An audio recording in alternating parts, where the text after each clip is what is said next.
Hello students, welcome to our YouTube channel Brain Booster Classes.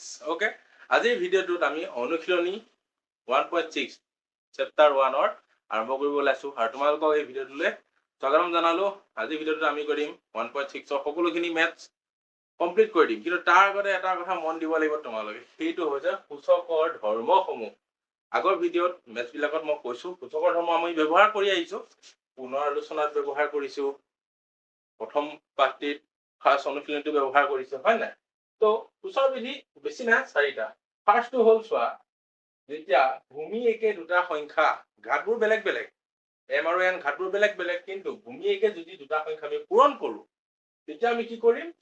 ভূমিটো ৰখাই দিম চেম আৰু ঘাতকেইটা যোগ হৈ যাব।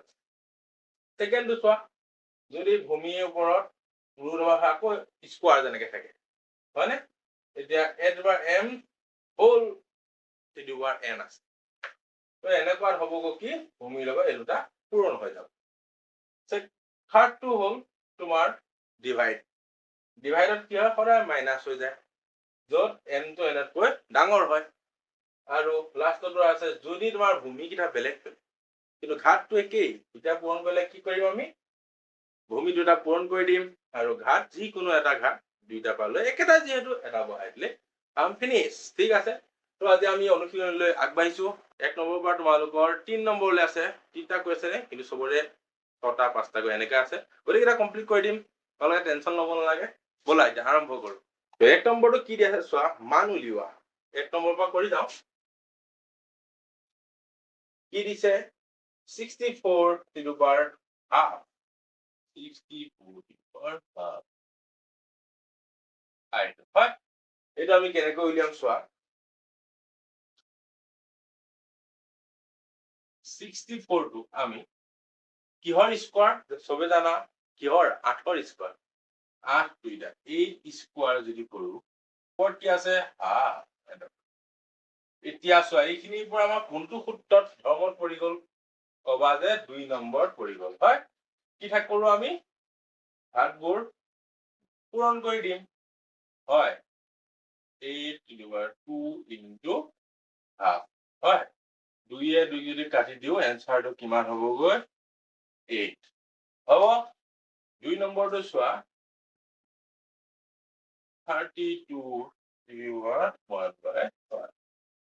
হয়, এতিয়া এটা কথা কৰিবা, যেনেকে ইয়াত 2 থকাৰ বাবে আমি কি কৰিলো?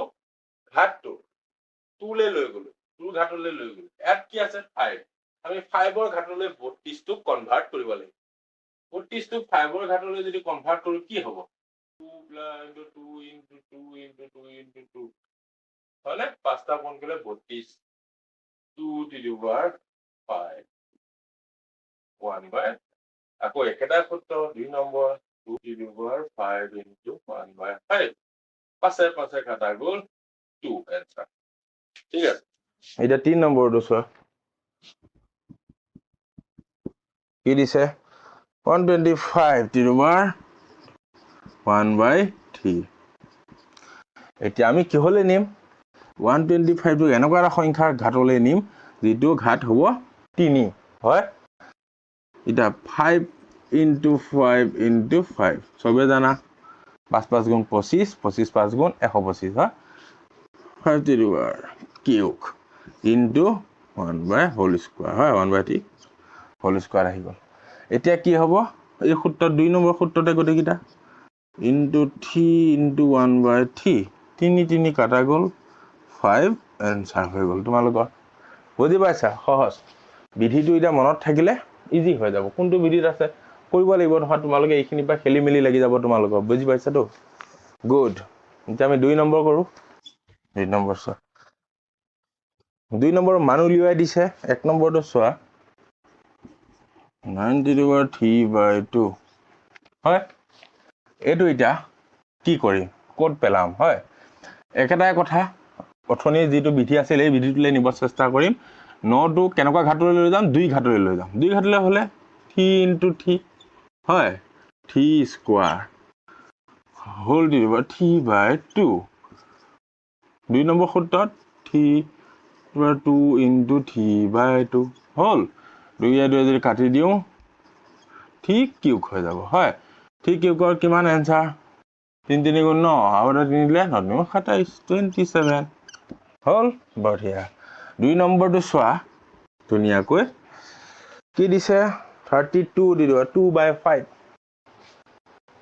একেই অংক দিছে তোমালোকক 2/5 হয় এতিয়া আমি কিহৰ ঘাটলৈ নিম 5ৰ ঘাটলৈ 32 আকৌ এইটোৱে 2 2 2 2 কৈছিলো যে 1 নম্বৰ আমি 4 4 গুণ 8 2 16 16 গুণ 32 হয় 5টা 2 2/5 হল 2/5 হয় আকৌ 2 নম্বৰ বিধিত 2 * 4 2/5 * 2/5 পাছে 5 কাটা গ'ল 2 স্কয়াৰ 2 স্কয়াৰ কিমান এনসাৰ 4 3 নম্বৰটো চোৱা এইখিনিতে কৰি দিছো কিমান দিছে 16 3/4 হয় এতিয়া 16 টো কিহলে নিব লাগিব ঘাট যাৰ 4 4 কিমান 2 2 গুণ 4 4 গুণ 8 2 গুণ 16 হয় 2 4টা পাতিলে হৈ যাব 2/4 হোল 3/4 হয় আকৌ 2 নম্বৰ সূত্ৰত 2/4 * 3/4 4 4 কাটা গ'ল 2 কিউব 2 কিউব কিমান 2 2 গুণ 4 4 গুণ 8 ওকে বুজি পাইছা ধুনীয়া এতিয়া আমি আৰু এটা আছে এটা কৰি দিও 4 125 -1/3 আছে দেই এতিয়া 125ক আকৌ 3 ঘাটলৈ নিবলৈ হলে আমি সবে জানো কিমান 5 * 5 * 5 তিনটা হয় 5 কিউব কৰি না দিব পাৰো হয় 5 কিউব -1/3 দেই মাইনাস প্লাস ভালকে মনত ৰাখিবা আকৌ আগৰ সূত্ৰটোত গলে 5 * 3 * -1/3 3 এ 3 কাটি দিলো কিমান হল 5 -1 -1টো কেনেকে নেকা কৰিব পাৰো এটোক যদি উল্টা কৰি দিও তলত থকা একটো ওপৰলৈ গুচি গলে মাইনাসটো আমাৰ নাইকিয়া হৈ যাব হয় এনসাৰটো কিমান হ'ব 1/5 3 নম্বৰ কিটা চোৱা সৰল কৰা এইকিটা এটা বেলেগ সূত্ৰ পাব 1 নম্বৰটো চোৱা 2/3 2/3 ইনটু মানে ইনটুটো ডট হিচাপে বুজাই আছে 2/1/5 কোনটো সূত্ৰত ভূমি একেই ওপৰৰ ঘাট কিটা বেলেগ বেলেগ এইটো সূত্ৰত ডাইৰেক্ট হয় কি কৰিবা এটা 2/3 + 1/5 হয় 2 এতিয়া 5 3 গুণ 15 হয় 3 এ 15 কেবাৰ 5 বাৰ 5 দুগুণ 10 প্লাস 5 এ 15 কেবাৰ 3 বাৰ আৰু 3 এ গুণ 3 2/15 10 এ 3 এ 13 এনসাৰটো এইটো তোমালোকৰ হ'ব 2 নম্বৰ চোৱা কিমান আছে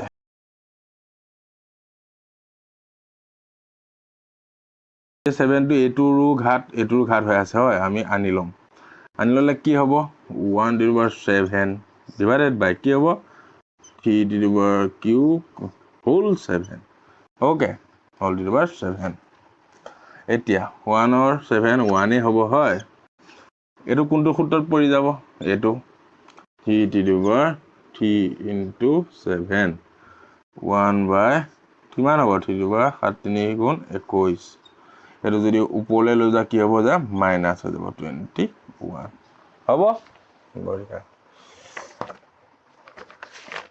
এতিয়া তোমালোকৰ দিছে 3 নম্বৰটো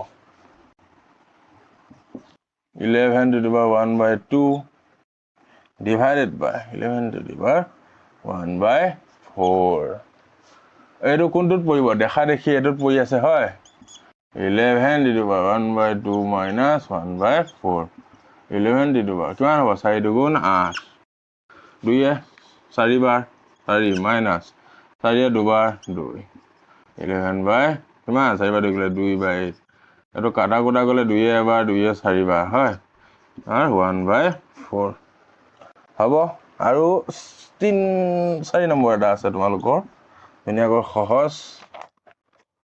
কি দিছে 7/2 into 8/2 কোনটো সূত্ৰত ডাইৰেক্ট কবা যে 4 নম্বৰটো হয় ভূমি বেলেগ বেলেগ কিন্তু ঘাট একে কি কৰিবা ভিতৰ দুটা পূৰণ কৰি দিয়া 7 into 8 এটা ঘাট লৈ আহা হয় 8 7 গুণ 56/2 হ'ব বঢ়িয়া ঠিক আছে এইখিনিতে তোমালোকৰ চেপ্টাৰ 1 টো সমাপ্ত হৈ গ'ল চেপ্টাৰ 1 সমাপ্ত হ'ল আৰু গোটেইখিনি মেথছ তোমালোকে ৰিভাইজ কৰি থাকিবা মই যদি ফাৰ্ষ্ট ইউনিট টেষ্ট তোমালোকৰ আছে জুনৰ 18 ৰ পৰা তোমালোকে চাগে পাইছা স্কুলত গম যি কি নহওক তোমালোকক এতিয়া ধুনীয়াকৈ মই গোটেই চেপ্টাৰটো 1 কৰাই দিলোঁ এতিয়া আমি কালিৰ পৰা আৰম্ভ কৰিম চেপ্টাৰ 2 যিটো আছে বহুপদ কাক বোলে কি বিভিন্ন ধৰণৰ কথা লৈ ইন্ট্ৰডাকচন এটা ৰাখিম কাইলৈ ক্লাছটো ইন্ট্ৰডাকচনৰ তাৰপিছত আমি স্টেপ বাই স্টেপ অনুশীলনীবিলাক কৰি যাব চেষ্টা কৰিম ঠিক আছে তো এইখিনিতে আজি ভিডিঅ'টো সমাপ্ত কৰিছোঁ থেংক ইউ